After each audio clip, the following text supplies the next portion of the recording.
Welcome to Indai's Japanese Grammar. Grammar for today.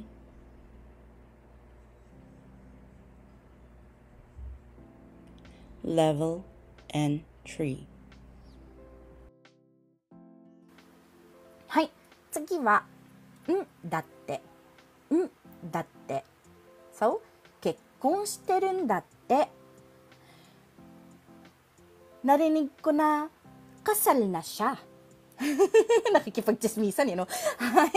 Pero yun po, may mark po tayo ditong taong nagsasalita. Ibig po sabihin, yung dati, ginagamit po siya sa mga pakikipanayam, pakikipag-usap, oral. Ano po? So, ang conjugation niya po is verb, adjective, na normal form po, dati. Or, pwede pong tanggalin yung pwede pong te lang. Ano po? Pwede rin po siya gamitin sa na-adjective with noun na normal form, dati. Ito pong noun na adjective magiging po siyang noun na adjective po. Dati.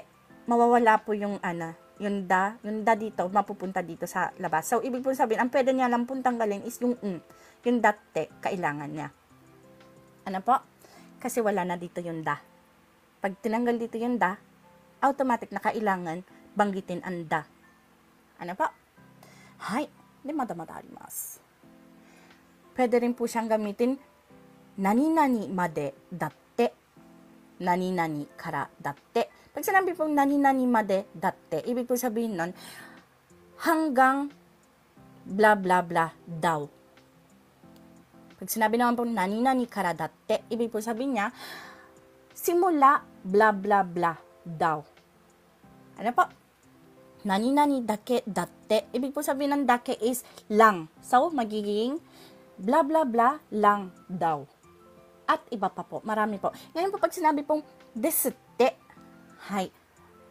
Ano rin po ito? Desute means daw. Daw po siya. Ano?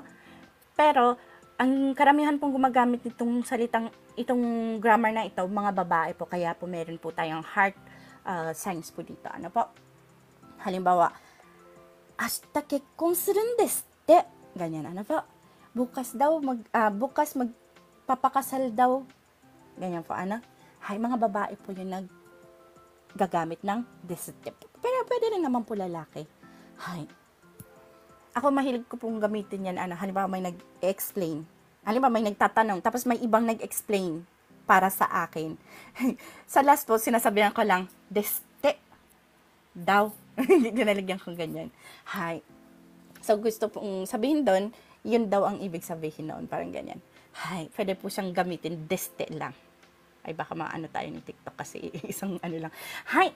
So, you can do it. Tsukatte ikimasu. So, yung explanation po about po sa grammar na ito, ginagamit ang salitang ito kapag kinikwento kung ano ang narinig sa iba. At ginagamit rin ito sa mamarites po ba ang tawag na yun? Nagtatry po ako ng mga slang word. Nag-aaral po ako ng slang word sa Pilipinas. Yung pagmamarites daw po, meaning daw po nun is pagchichismis. Hi. Soredewa, Emine, kayo naman po. Hi. Yokatta, gising si Emine. Hi. So, basahin niyo po, Emine, o ako po magbabasa? Ako na lang. Go. Ano po sabi ni A-san? Tanaka-san, さぐ結婚しているんだって。知らなかった。Hi. So, ibig po sabihin, kekkon shiteru datte sa Tagalog, sabi kasal na si. Ano po? Hi. So, ano po yung pagkakaintindi niyo sa conversation po ni A at saka B? Yung pagchichismisan nila? Tanaka-san daw ay kasal na. Sabi ni A. Ano naman po sabi ni B? Hindi ko alam. Hindi ko alam. Hi. So, arigatou gozaimasu. Galing na ate Amy. Hi. Amy na arigatou gozaimasu. Arigatou gozaimasu. Hi. So, titingnan po natin isa-isa pang word. So, sa sinabi muna po ni A-san po. Ano po? Tanaka-san means Mr. Tanaka. Kekkon shiteru kasal na. Hi. Datte, sabi. Ano po? So, lalagyan po natin ng preposition na si. Kaya magiging Sabi, kasal na si Mr. Tanaka. Hay, yung sinabi naman ni B, he, parang ang meaning po nun, talaga? He, parang hindi niya alam, parang hindi niya ini-expect. So, he, talaga, ganyan po, kumbaga, sa expression po ng sa Tagalog po, Shiranakatta, hindi ko yun alam. Ganyan po, Hay, shiranai means hindi alam. Hay, shiranakatta, past tense po siya, hindi ko yun alam. So, kapag binuo po yung salitang yan, sabi ni A, sabi kasal na si Mr. Tanaka. Sabi naman ni B, talaga, hindi ko yun alam. Tanaka-san, kekkon shiteruんだって。へえ、知らなかった。Hay. Yung kasing datte, depende po sa pananalita nyo, sa tono po, maaari po siyang nagpatanong. Kekkon shiteruんだって? Kasal ka ba? Ganyan. Ano po?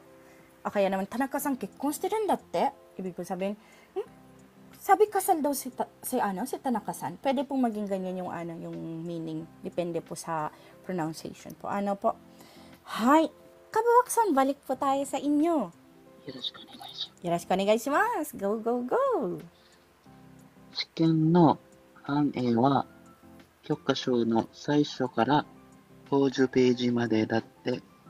はい、ありがとうございます。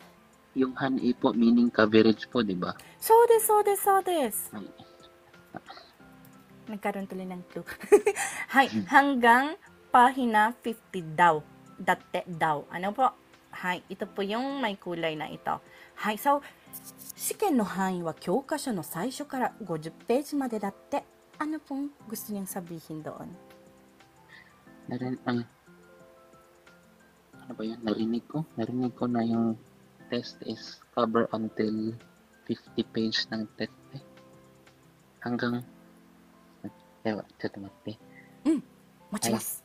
Narinig ko na hanggang pahina 50 yung cover ng exam. 最初からは?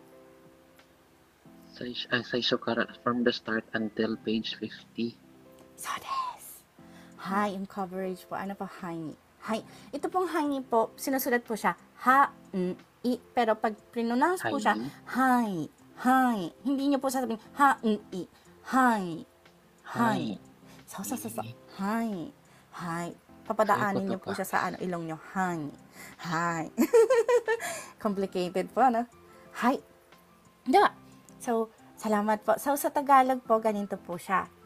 Pag tinignan po isa-isa, shiken means exam or examination. No, ng. Hangi, range or coverage po. Wa, ang.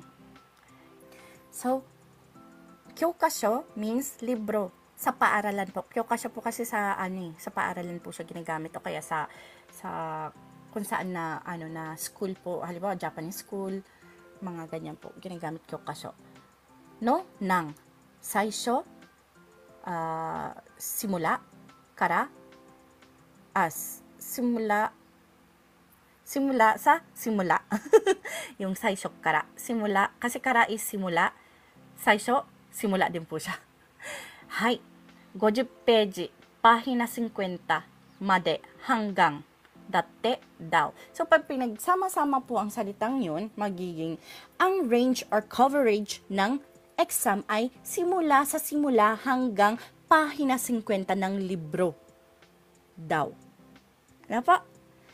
Hay, yun po ang meaning ng shiken no hanyi wa gyokasho no saisho kara 50 peji made datte.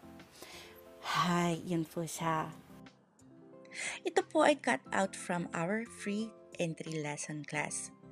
Sa taong 2025, may free entry lesson class po tayo tuwing MWF at 8 p.m. Japan time. Minsan, may extra class po tayo ng Saturday. At kapag meron, ay aking ina-announce ng umaga ng Sabado. Para po sa gustong sumali, please follow me and stalk me sa araw na aking nabanggit. Thank you for watching and please continue supporting me, follow me, and share my videos for more contents. Maraming salamat po. Hanggang sa muli.